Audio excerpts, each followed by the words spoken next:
The Sustainable Voice, bringing you big successes from small places worldwide. Welcome back to the Sustainable Voice. Hi again, Leigh. How's it going? I'm great, Ashish. How are you? God, 3 times in a row, we got Jennifer back here. This I is incredible. know. She's amazing. The love fest is continuing. I love it. You know what? I think this is so appropriate because we ended 2024 with episodes about powerful women. And Jennifer, you belong in that conversation because this is, you know what? The last episode, you were calling out some pretty big names. And what I loved about it, anybody can call out names, right? Anybody can call it in, but you had facts backing stuff up. You go. It was they deserve it. Yeah, they deserve it. Absolutely. But you know what was really cool was you had facts backing it up, but you weren't calling them out saying, let's publicly shame them and let's boycott their practices. You weren't going there. You were simply saying, this is what it is. And what I love about the way you're presenting your knowledge here is that is just what this podcast is about. Independent thought. What Leigh and I have tried to foster with this podcast is getting people who listen to us to come away and think independently and ask more questions of those who are giving them answers. Ask more critical thinking. I'll never forget during the protests in Egypt. I have a second family that lives in Egypt, and my pseudo sisters that are there. The gentleman who's there is my second father, and his daughters like my sisters. They were both protesters in Tahrir Square, and I remember I talked to one of them during these protests, and she said to me, I went to the American University in Cairo. You taught me critical thinking. What did you think was going to happen? Yeah. Fair answer. Yeah. Exactly. Very fair answer. Same thing here. We want all of our listeners to think. I don't care if you're 13 or 83. We want you to think critically. It is never too late to start asking questions. To start asking and the way I would equate it is when a baby comes to this world, what's the one word as children start to talk, what's the one question they keep asking over and over and over again as kids? Why? My nephews, it's adorable. There it is. So as adults, they stop around 6 or 7. Why? They stopped. Absolutely. Yeah. Let's go back to that. Agreed. I think Jennifer said something last episode about, I was an adult back then. We're not adults right now. I'm not an adult right now. Exactly. Because we still ask why, which means we're not adults. That's funny. I remember I did the social experiment with, I was giving a public speech on families and traveling together. And I asked a question, and I asked the question to three classes of children. I said, if you had a superpower, what would it be and why? I asked this group of kids from 5 to 10. And they said, well, I would have this power because of and it was so cool, right? I'm invisible and because of this, and I could jump tall. I asked the kids from 10 to 15. What power would I want to have? Why would I want that power? Now, would that power make sense? Totally overthinking it. Yeah. Then I asked 18 plus, that is the stupidest effing question I've ever been asked my entire life. There's no people we don't even want to hang out with. Sad. Mm-hmm. We have been taught to stop asking why. Yeah, to stop questioning. So I'm going to say something that is going to make everybody laugh. Start believing in Santa Claus again. Beautiful. Start believing in the Easter Bunny again. They're real. Start believing in them. They're real. Start believing in them again. At what point did you stop believing that fantasy was still something that could make you happy? At what point did we say that something that was fantasy couldn't make us happy? And then follow. Yep. I have to tell you something about that. My stepson is 23. He's autistic. And he says his superpower is his autism. Hey. Which is cool. Now you're talking. We go see Santa Claus every year. I take him to see Santa, at the mall, and he gets so nervous, and he's got his list, and he's just like really hoping Santa's going to make sure he's on the nice list. And he is so intense about it. And I swear to you, like, he makes me believe, There you go. So he's just so amazing. We all should believe. Yeah. There you go. Well, actually, that's great segue. Yeah. Real solutions, which is what we're talking about, to carbon offsetting. Real solutions should make you believe, not feel guilty. Mm-hmm. Agreed. Agreed, right? That's a good point. Leigh always knows what to say, I know, when she to knows say. what she's doing. I'm telling you. That's exactly right. It is very much that aspect. By the way, real sidebar, we jump at this. Leigh, there is a property in the Caribbean that it's a chain, and I'll tell you offline what it is. Actually, no, I'll call them out here because it's fantastic. It's Sandals Resorts. I know that they're not perfect in a lot of different ways, but the one way which they train their entire staff on dealing with autistic children. Really? I did not even realize that every single person goes through a rigorous training. Like, That's look, awesome. like any major firm, I'm sure there are a lot of things they can do better. But this is one thing that I had to tell you that it is actually really, really cool. So that's cool. Yeah. Back to what we're talking about here, which is believing. That's what real solutions are. When we talk about carbon offsetting and talking about real solutions you should be able to believe in, that if you take it apart, 1 + 1 still equals 2, not 10, right? That's something that's very key. So, Jennifer, you and I are going to say something controversial right now. Let's do it. Let's call it out. Let's call it what it is. Go ahead. Carbon offsets are not the answer. They are not the way forward. I agree fully. Can I tell you how good that makes me feel? Like, good. Okay. So stressed about and the guilt, from right. we talked about in episode. I just thank you. I feel such a weight off of me. Exactly. Even when they work on paper, they have all three of those things that we talked about. They work theoretically. In practice, the amount that they work is so negligible that they're not the way forward. Right. But we do have ideas about how to. I'm here for it. I want to know. I want to know all the ideas because I do believe. I honestly think there is a solution. I've never thought that was it, but I felt guilty for feeling that way because I was uninformed. So, yeah. Stop this. You don't have to feel guilty. Exactly. No, I don't. And you know what? To all of our listeners, I hope you feel the exact way Leigh just did. It should be a weight off your shoulders. When we talk about responsible ways to live, socially responsible ways to live, and sustainability and everything else, it should not be something that is hanging over your head like a pendulum.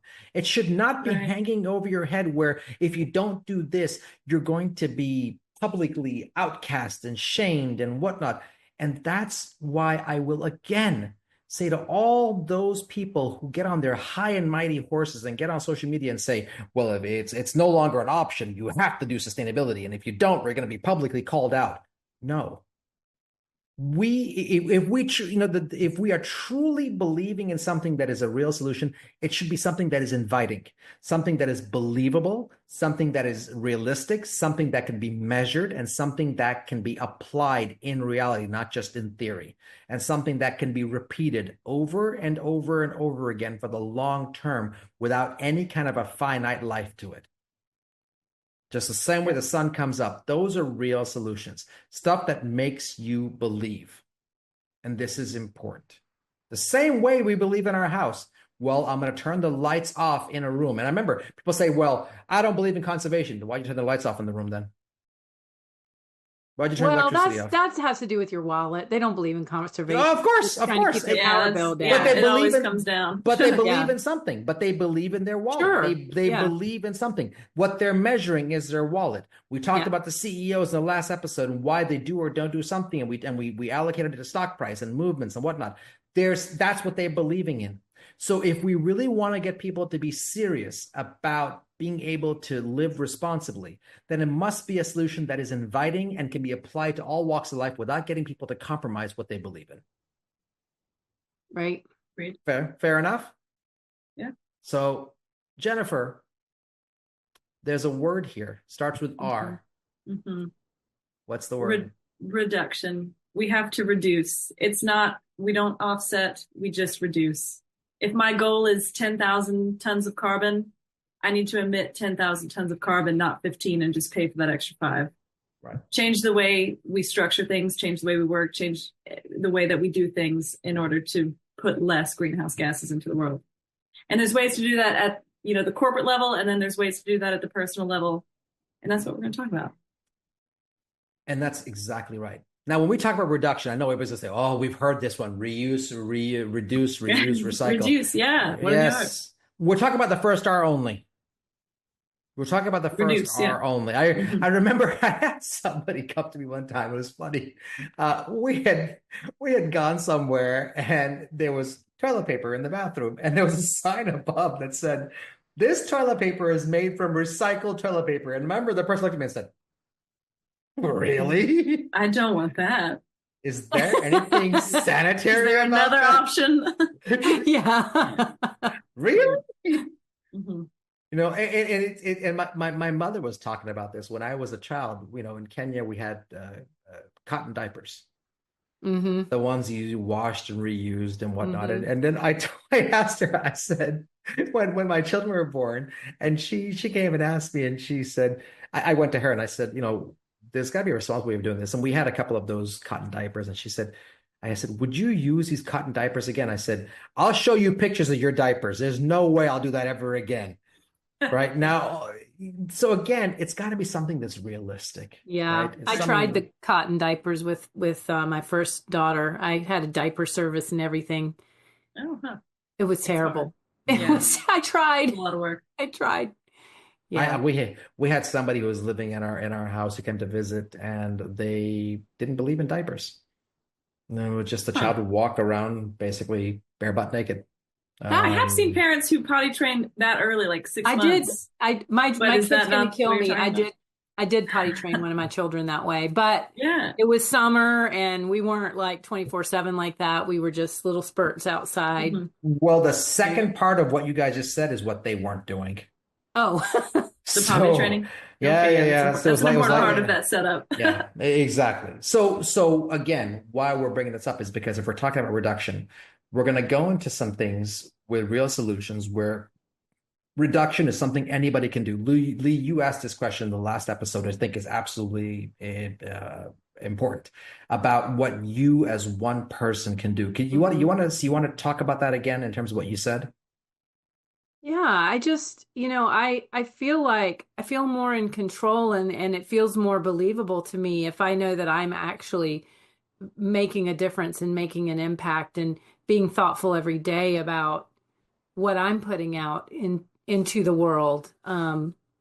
Because I still don't think I'll ever trust corporations to do that on my behalf. So that's a good instinct, because they won't. No, they won't. That's exactly right. It's got to be something that you can see. So, Jennifer, what is the very first thing if you were meeting somebody on the side of the street and they said, Jennifer, I heard your episode on carbon offsetting and I heard your word reduction. What is the first thing I should do? How do I get started? I'd say that it's hard to reduce what you haven't quantified or what you haven't measured. So for me, the first step that I like to encourage is to just go on Google and do carbon footprint calculator. There are some that are better than others. I know Conservation International has a good one. There's some that are really good and some that are just like 3 questions. So you just maybe take a couple of those and see in what sector of your life you are emitting the most carbon or emitting, doing worst practices. And then once you know those things, it might be something that you never even thought about. Like the food we eat has a huge carbon footprint. So what you eat, maybe you could change 1 or 2 meals a week, and that would have a huge impact. So once you have measured it, you can start to see patterns and see things that maybe you should do more research on and see ways to reduce those specific sectors. And I think what you're saying is stop blindly paying companies to offset your carbon footprint. Right. Don't just throw money at it, because that money's not going anywhere but a billionaire's pocket. That's it. Which, by the way, Nature Conservancy has a calculator. I'm sure at the end of it, you get to make a donation if you want to. I believe that. Yeah. And we all know where that donation is going. All right, we're gonna have to call them out. We're gonna have to do a whole. You know what? I like them. We don't be too mean to them. I do like them. No, they are. But we should do a whole episode on just different 3 carbon calculators and just try each one, see what the answer comes out to. Yeah. Calculate the carbon footprint. That's a good idea. All 3 of us do the exact same carbon calculator, the exact same footprint, and let's see what calculation we get. And I guarantee it won't be the same. No, obviously. I mean, there's too many factors, so don't be too harsh on them not being the same. But if they're wildly different, I could see some nefarious activities going on. What else? What else is another example? So that is more personal level, like what you choose to do in your own life. And those choices are completely up to you. And, we said we weren't going to make this political, and this doesn't have to be political, but a big thing that you can do is call your congressman, reach out Right. to the people who are making these decisions at the highest level, because these corporations are only following the rules that are set out currently. And those rules that are set out are horrible. They are subpar at best. So Right. we really need a system change. Kind of the system is built in a way that really rewards bad practices and does not incentivize good practices. So we need to do things to change the system, because And a system that isn't built on guilt. Right, exactly. Right. And this is a very important, because if we are voting certain ways, right? I fully believe that we are asking the wrong question. That we are always asking when we're voting with somebody, oh, well, they believe in climate change. Do they actually know what it means? Right? Or do they surround themselves with people who know what it means? Right. And we are not talking about, well, somebody who says it's real or not real, right? I'm not talking about that. I live in a state that has hurricanes that are 600 miles wide. The idea that you used to be able to go across from one part of the country, state to the other state to get away from a hurricane, those days are gone, because the hurricane encompasses the entire state now. So you no longer can just escape one way or the other. So you start thinking about that. That's key. That's very important. What you have to look at is also this notion that if you are going to vote a certain way, and you're calling a congressman or a political leader of any part in the world, whether it's parliamentarian, congressman, whatever the case, ask them this question. I don't believe in carbon offsets. What are some ideas you have on how I can be more responsible? See the answer. You're going to get a whole bunch of dog wagging the tail answers. I was about to say, yeah. And that's how you know. It. Right. Mm-hmm. And what's the question? What's the one word you're going to keep asking when they give you those dog wagging the tail answers? What's the one word you're going to keep saying? Why? Why? Why? Why? Why do you say that? On that for me? Yeah. Why? Can you expand? Why? What do you mean Why? by that? Mm-hmm. Yeah. Mm-hmm. Absolutely. And it's not publicly shaming them. It is asking realistic questions. And holding the people accountable who are supposed to be accountable to us. Right. That's the way the system is supposed to be set up. Again, and I want to be very clear, I don't care who you vote for. It's both sides of the aisle, because I said in the very first episode, none of them know what they're doing. None of them do. If they actually knew what they're doing, there's a million different decisions that you look back and go, I wouldn't have done that.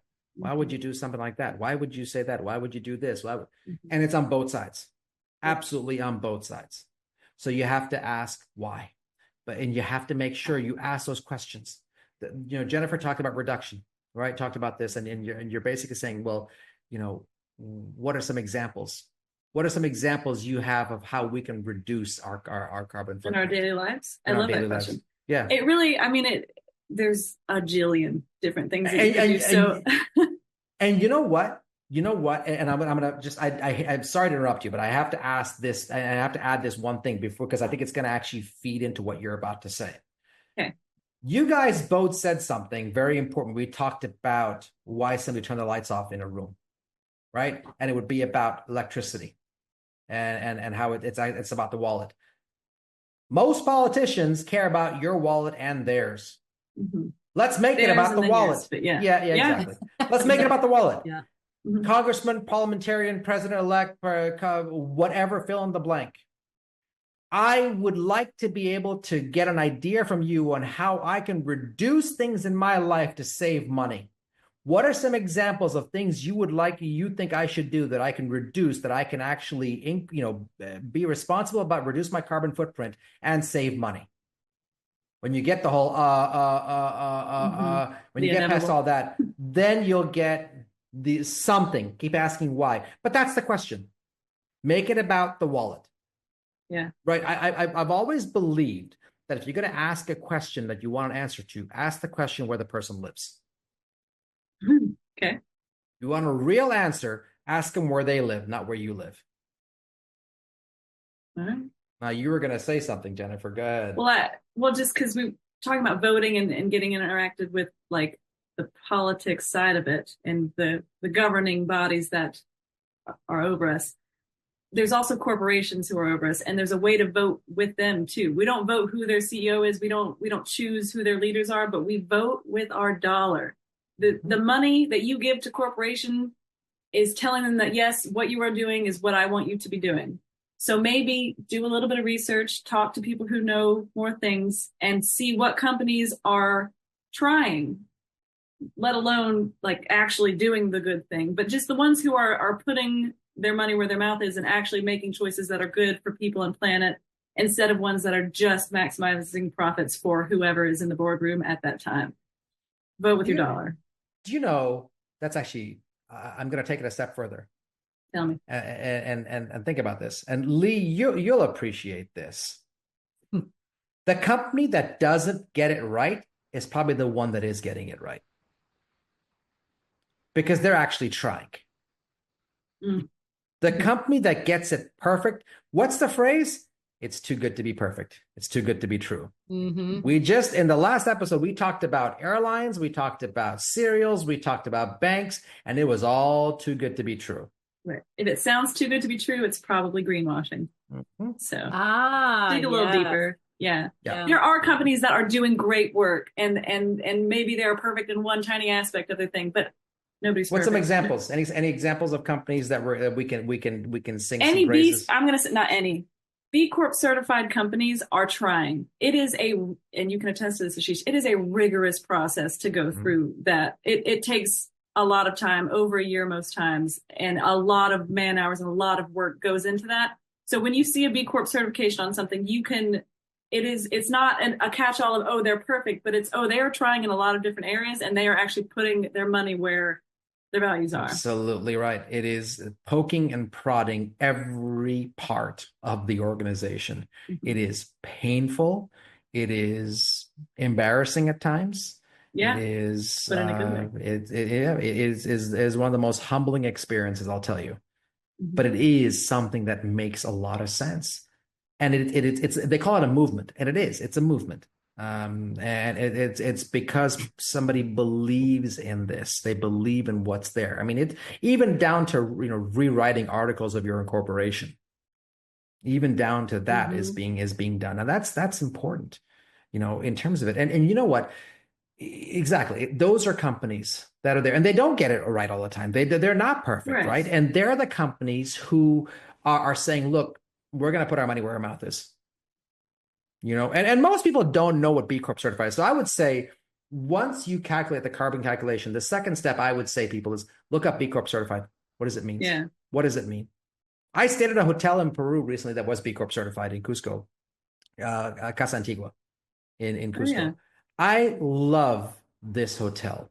Love the service, everything. There are brand name hotels in Cusco that are fantastic, but this is just on a different level. And I think Is it locally owned? It's locally owned. And they're not a chain? No. I think that's another part, is the larger a corporation or entity gets, the harder it is for them to be actually doing the right thing. So looking and shopping local wherever you can, because it's a lot easier to make the right decisions when you're only this big versus this big, and then you're, And I would take, okay, so Leigh, where you live, you're a big proponent for shopping local. I know you are when you go. You're a huge proponent of that. Yeah. What kind of conversations do you have with those business owners when you shop from them? I love just striking up a conversation and finding out about their family and why they're doing what they're doing and what their whole story is. And you're right, I do shop at a lot of local establishments, and I feel like I can trust the products more, even that they're safer for me, healthier, or whatever, whether it's food or whatever. And I like doing good in the community. But I will say, I was looking up, because one of the companies I love the most, which is the antithesis of local, is Costco. Okay, yeah, they really almost are. But I was just looking at their climate action plan and their holistic approach. And what caught me was they say, we do not have all the answers and are learning as we go and seek continuous improvement. That is a great sign. Kiss, right? Yes. That's good, If you right? see that on a website, if you see the opposite of that, which is we're doing this and this and this, and no actual info, but these are the things that we're doing, versus somebody who says, okay, obviously we don't have all the answers, but we're doing our best. Yes, that's like a green flag, I would say. Yeah. Absolutely right. What's another company that, Jennifer, another company that you think gets things right? Yeah, I think my specialization is in travel, so that's where my brain goes. And a lot of them are like hyper local hotels or partners of that nature. But a big company that I know of that is doing really awesome things in the sphere is G Adventures. They have something called a Ripple score where they account if you go on a tour with them, you get a Ripple score of 90 or 60 or whatever it is. And if it's a score of 90, that means 90 cents out of every dollar you spent stays in the local community that you're visiting, which is nobody measures that.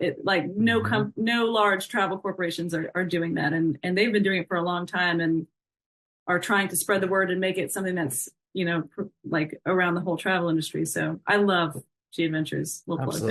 Absolutely. I'm not affiliated with them in any way. No, but there's a lot that are there. I mean, there's a lot that are there that actually do stuff like this. So, we talked about Casa Antigua in Peru, where I stayed, that they're B Corp certified and what they do. There's also, there's little things that even big companies do. Yeah. Little things. And those big companies, the little things they do have a bigger impact because they are so large. So that's a good point. Thank you. I mean, I think like a Costco is a great example in terms of it, right? And look, there are enough things that they do that are not great, but there are things to do that they are great. That they're, as you said, they're doing their best. When you become a big organization or a big corporation, inherently there are going to be things that are just don't seem like they're local because they're not. They're big at that point, right? That's the case. But I think, Leigh, you said something really key, which is about striking up conversations about where, how they got there, why they doing. Any common threads in those conversations about why these business owners are doing what they're doing? I think is typical with most small business owners. They're doing it for a better life for their family, flexibility in their lifestyle. Those seem to be the primary drivers. I mean, I think beyond that, there's always how they can serve their community. I'm thinking of a local grocery store that, they are just so community focused, but like when we had the hurricane come through, this one grocery store, rather than just closing the door, just opened their doors, and because all the food was going to go bad. And so they cooked it all and just invited everybody to come eat, and not expecting any kind of payment or anything like that. So that's so neat. And that's such an exception to what we're used to, what the system makes it. Yeah. That's really exactly right. And and again, I want to stress something here. We are not telling people that don't go carbon offset. If that's what you believe, by all means. But what Jennifer said in the very beginning, go find a calculator. Go figure out your own footprint. It's pretty easy to do. And then from there, make choices. And you know what we're not telling you? Go out and run and buy an EV today. You want to drive a gas car? Drive a gas car. That's up to you. The answer. It's not the answer. I could get on a soapbox about trains, public transport. That is the answer. That's where we need to be pushing. Educate ourselves on that. That's another rabbit hole. And you know something? I will tell you, and actually related to that, I will tell you something about wellness, mental wellness. That's part of this as well. Leigh said something very key in the beginning. There's a weight off my shoulders. We are in a society where everybody faces pressure every day. Pressure to put food on the table, pressure to cover your bills, pressure to provide for your families, pressure to do well at work, pressure to be a good parent, pressure to make sure your kids go to a good school, pressure to succeed in life, pressure to be a good spouse, pressure, you name it. There's a laundry list of things. Why on God's earth would you then put more pressure on these people to say, if you don't believe in sustainability, well, then we're going to publicly shame you? And you know what that leads to? So here where I live, and there's a controversial train system, a public train system that's coming out, a high-speed rail system. Yeah.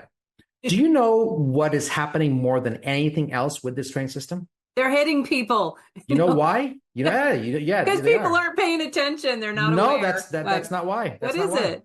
Assisted suicides. Oh, come on now. Seriously? I'm being dead serious. Assisted suicides. Every single case that they've hit somebody, if you go back and research it, there are more often than not cases of assisted suicides. The vehicle's a different story because the barrier doesn't come down or something, but the people, it is a lot of cases of assisted suicides. Wow.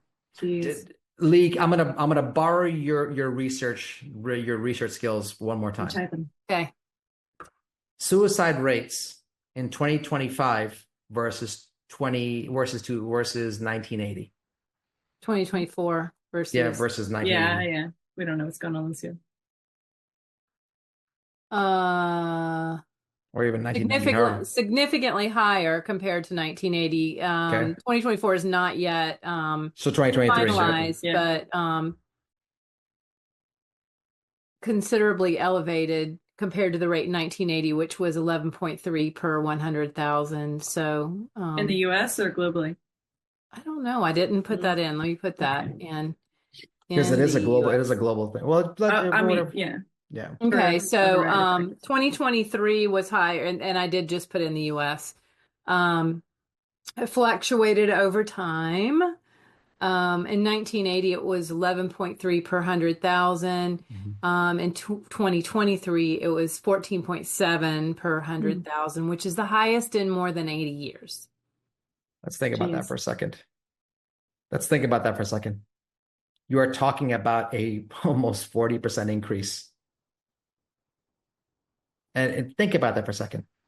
That's what we're facing. You want real solutions? Solve that. How do we actually solve mental health? It is not by pressuring people into carbon offsetting and pressuring people to join net zero pledges they don't believe in, pressuring people to join organizations and to join or followings that they don't believe in. You are adding to an epidemic. You are adding to one. Think about that for a second. Why do I ask that? You're almost doing the opposite of what you're trying to do. The more negativity you surround a topic with, the more people dissipate from it, the more people don't want to be associated with that topic. So if you come at it with positivity and with education forward language, people don't want to be doing harm to the planet. They just don't know that what they're doing is harming it to the extent that it is. Yeah. So I'm going to say two words that are pretty much synonymous with pop culture today. Taylor Swift. Now, why do I bring her up? So it's not because of her music in a concert, although there are people who always have something bad to say about her, and good and bad and whatnot. Remove all of that. There is a neuroscience behind her concerts. There's an article. There are countless studies. Do you realize when you measure, what is the global population? Any idea? Almost 9 billion. Almost 9 billion, right? Mm. Okay. Do you know how many people went to her concert around the world? A lot. I don't. 5 million people. And that's just the direct attendees. Yeah. I'm not even counting indirect. Did you say million or billion? 5 million. 5 million. 5 million. Okay. So 5 million. So when you count, but what this neuroscience study talked about is that when you count the indirect effect, 1% of the total world's population was impacted by that concert. It is the largest collection of happiness in history. That's a good way to look at it. Now, think about this for a second. And here's what this neuroscience talked about, right? And there were several studies done on it. It was the medical journals that it. There was a bunch of research studies on it, but it was absolutely incredible. Here's what they talked about. That this concert may have actually unlocked the ability for human beings, children and adults, to learn and retain information for subjects they don't like. And I'll prove it to you right now. My daughter went to the concert. If I were to ask her right now, what music, what the set list was, they played all of them. They played all of them, and she'll know most of them. If I ask her about the sequins on one of her outfits, she will tell me the color, the number of stitches, what leg it was on, where it is, and she saw them back in October. And she still remembers it. She has retained this information. And you know what else? I am now a professed Swiftie. And it's not because I'm into her music. Here's why. I love Swiftie Never dads. expecting that confession from him. Here is why. I wasn't into her music. When this started, I was like, God, who would pay these kinds of prices for a concert? It's like giving up your left kidney. And you're right in some cases. Who would do this? And I'm like, well, the music isn't that good. Like, what? Come on. What is this the same as rinse and repeat?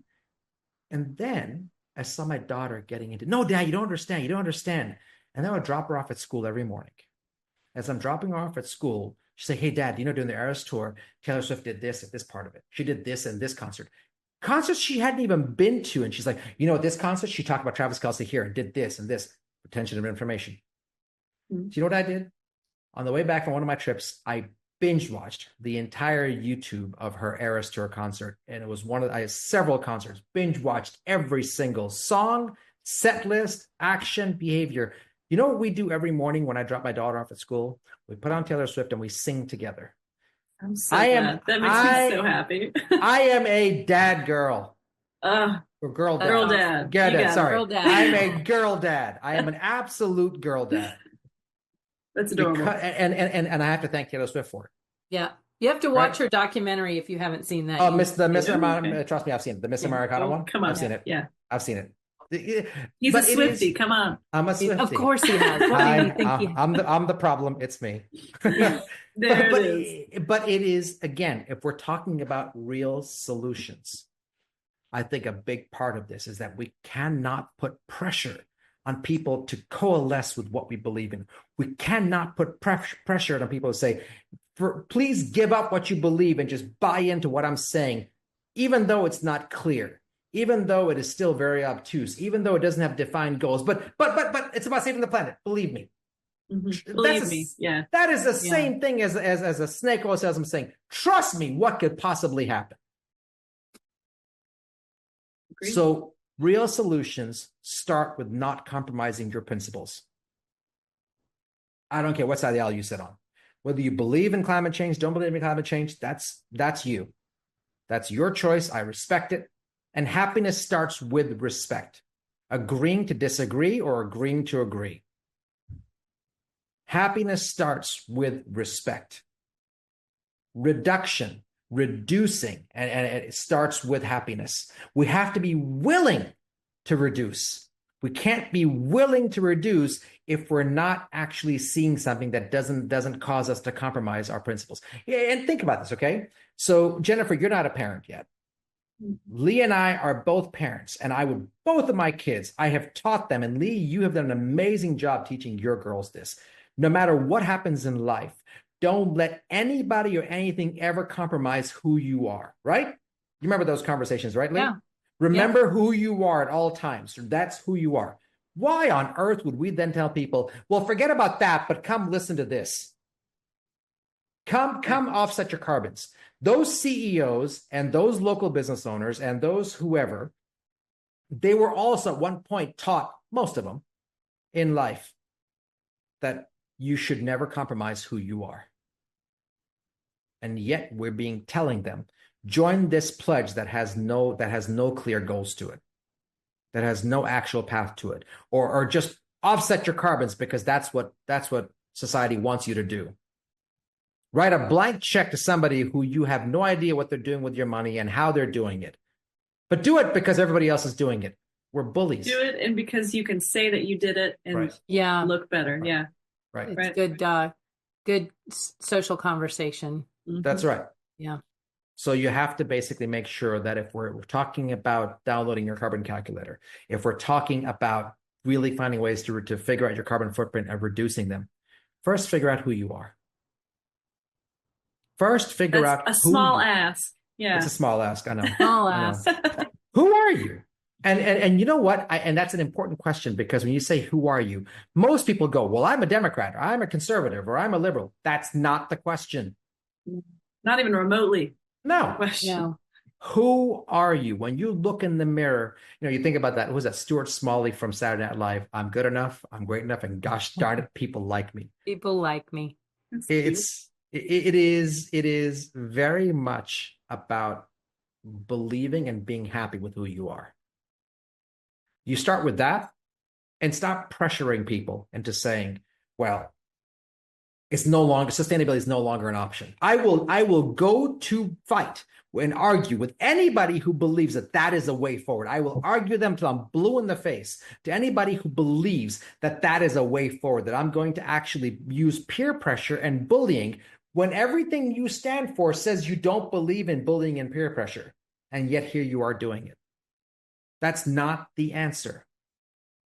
So when we talk about this as well, one of the other things you talked about really is, and Jennifer, you've talked about this, is taking care of existing solutions. Let's talk about this. Yeah, my little trees analogy. Yeah, go ahead. And the actual fact of the trees, because a small tree can do a lot, but next to a little 5-year-old tree versus an 85-year-old oak, the analogy I used in the earlier episode was that the 80-year-old oak is sequestering 10, 20, 30, 100 times more carbon than this new brand new tree. So these solutions that we have that are established and that we know are doing well, yes, take care of those. Definitely look for new ones and try to innovate. But I think who is it that said, Mark Zuckerberg, he's like, we move fast and we break things. Like it was a positive. But no, maybe think about the way that we're moving forward. And I don't want to break things. I just want to move forward in a way that is healing and that is giving back. Yep. So, and I want to say something to anybody who right now is rolling their eyes going, this is complete BS. I'm going to actually say something to you that's going to apply to your wallet. You're going to pay attention to me now. The largest transfer of wealth in the history of our world is about to occur. And the people getting the money think more like me and Jennifer and Leigh and less like you. I just want to make sure you know that. So if you think that voting with your dollar doesn't mean anything, you're about to give all your money to somebody who votes like we do. And again, when I say this, I am not talking about politicians. I am not talking about campaigns. So before you do that, and if you are the person who is giving the inheritance, who are you? Give the money to somebody who believes what you believe. But I also ask you a second question. What kind of legacy do you really want to leave? The legacy can't just be money. It's got to be more than that. So when we talk about these solutions, reduction, calculating your carbon offset with a calculator, going and focusing on existing trees, existing solutions, there's also realistic applications for airlines as well. Right? Jennifer, let's talk about this. What's a realistic application for an airline? Sustainable aviation fuel is something that's currently being developed. We're still in kind of early stages, but basically it's like a biofuel with, agricultural waste and different things. But if we implement it well, the projected reduction is 80% from regular jet fuels. And that would be huge. The amount of greenhouse gases emitted by the travel industry alone is 8%. Which is way higher than the amount that it interacts in the global economy. So that in and of itself would be a huge gain. And there are companies who are investing in it. Airlines like United, a lot of the others are following suit, but United was the first to kind of invest in it, and they're investing the most in it. The others are still focusing on offsets. And United still has an offset checkbox next to their tickets. So don't say United is not the end all be all of doing the right thing, but they're at least trying. And you know what? Right about now, anybody who's listening saying, yeah, but it's an infancy stage and nobody knows. How many shares of NVIDIA do you own? Because AI is infancy as well. Mm-hmm. You're buying up all that stock. You will run to buy shares of NVIDIA or Palantir or whatever the case for anybody who believes in the AI movement. So you can't really then say, well, this is infancy, I have to wait. The other one's the infancy as well. What's with sustainable aviation fuels? I think I know the answer to this, but I'm going to ask it anyway. What's holding back airlines from committing to it? Was your thought that the answer is money? Yeah. Yeah. And just to transition from the way that things are done, and the way that things are done makes them a lot of money. We have to invest in this alternative way to do it, and it's going to cost a lot of money, and it's going to impact some shares, I'm assuming. So, and I will say this to any company that doesn't believe in evolution. Look up BlackBerry. Look up BlackBerry. If you are a market leader and you don't believe in evolution, you don't believe in evolving who you are, that's your choice. But there is a precedent set for companies who don't do that. Their names are BlackBerry, Converse, Circuit City. Yeah, I was going to say something. Yeah. Right. So the desire, again, we're not pressuring companies to say you have to do this. No, you don't have to. You can choose to not comply with the sustainable aviation fuel. You can choose to comply with it. But I will tell you that, again, look at the automakers. They all ran to EVs for the wrong reasons. And how much money did they burn doing it? How many millions of liters of water was used to mine all that lithium to make cars that they didn't want to make in the first place? Right? Think about that for a second. It's have you guys ever heard of something called the Abilene paradox? No. Basically, a bunch of people in a car driving to a place that nobody wants to go, but nobody wants to speak up and talk about it. Oh, God. That's the Abilene paradox. That's what it is. It is basically that. So I will add to everything that Jennifer is saying. If you know who you are, you're willing to speak up for what you believe in. You know why I spoke up about suicide rates? And this is the first time I said it publicly. Because I actually did try to commit suicide when I was a child. So I actually do look at that very carefully. I am a poster child for what happiness is supposed to look like. And it wasn't once, it was multiple times. Thank you for sharing that. Yeah. And to all of our listeners who are listening right now, I don't take it lightly. And if any of you are feeling that way, just know that you're not alone. But that's what this is about. When we are publicly shaming people out of pressure to say you have to do this and you have to offset carbons, we are creating an Abilene paradox where people are sitting in a vehicle and people are about to go and do things that none of us want them to do, but yet they're doing it because they think we want them to do it. And they think it's the only way to hold on to their market share. Right. Yeah. Right. Standing. Right. Right. You have to be able to know who you are as a person, as a company, as a CEO, as a board, as an industry, and you have to move in lockstep. Well, you don't have to do anything, but it actually helps if you do. Right. Right. And that's something that's really, really key. Now, you've also talked, you've talked a lot about this, Jennifer, in terms of actually using greenhouse gas outputs and using sequestering technology. Right. What does that mean for layman's? What does that mean? Yeah, you know what, I wish I was better at explaining layman's terms. Oh, you're doing great so far. Thanks.